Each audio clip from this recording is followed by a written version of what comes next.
How to unsync contacts from Instagram. So let's not waste any more time and head right to it. Once you open Instagram, on the bottom right you'll find your profile icon. Click on that. Once this page opens, on the top right you'll find three lines. Click on that. Once those three lines are opened, click on Account Center, which is on the top. Once you click on Account Center, come to the option of Account Settings. Click on Your Information and Permissions.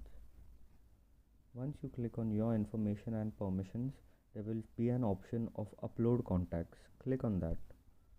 Once you click on that, you have to choose the Instagram account you want to unsync contacts from. So for example, I'll click this account.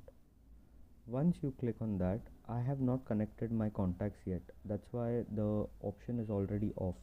But if your option is on, put it off, turn it off like this, disconnect.